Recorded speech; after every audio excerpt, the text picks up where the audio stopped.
Bienvenidos a mi canal. Somos Santiago de León Audio, un grupo de artesanos dedicados al sonido de alta fidelidad y a la fabricación de altavoces de alta eficiencia.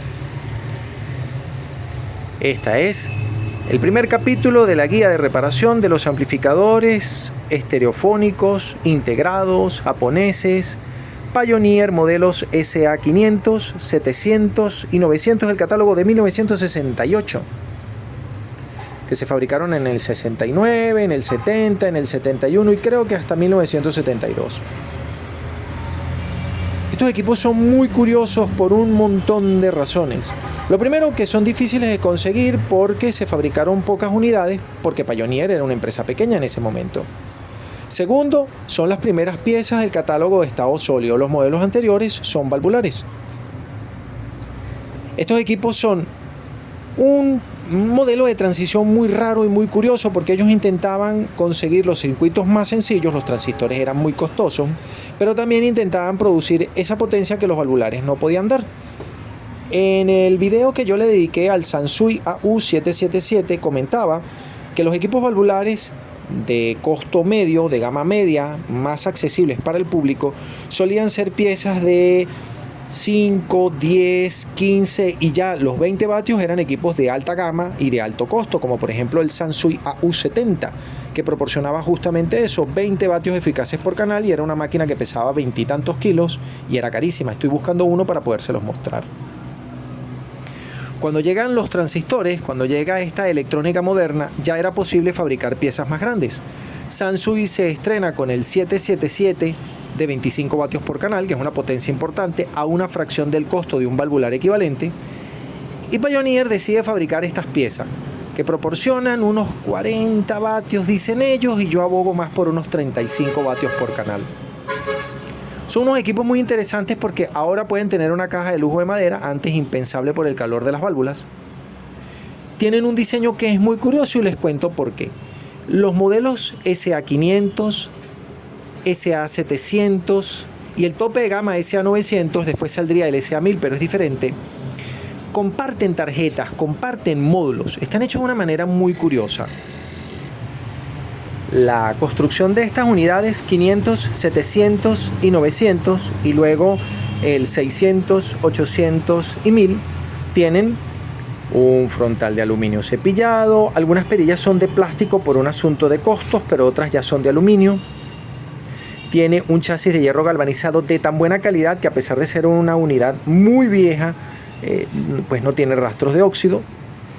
Tiene un transformador acorazado y blindado que se ha montado de una manera especial.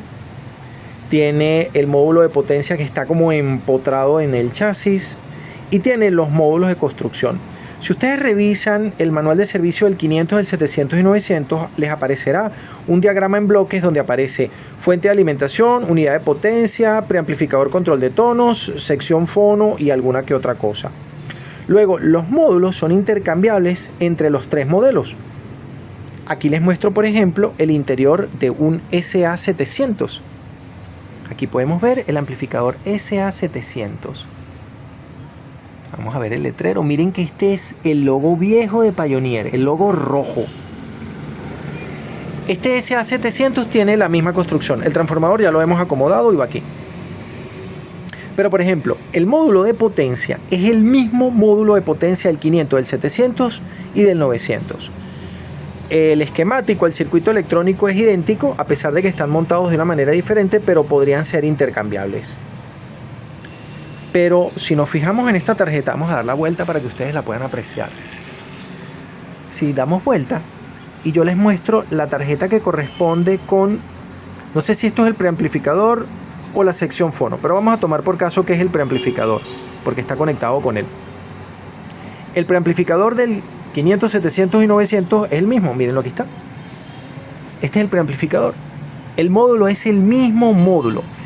Es el que se encarga de darle vida a el control de tonos bajos agudos y el que toma la señal de 150 milivoltios que voy a tomar de las entradas tuner, auxiliar, tuner, auxiliar, los bucles de grabación, etcétera, y la voy a convertir en la señal de 1000 milivoltios que requiere la etapa de potencia. Por eso este es el preamplificador, es importantísimo porque él define la calidad de sonido del equipo.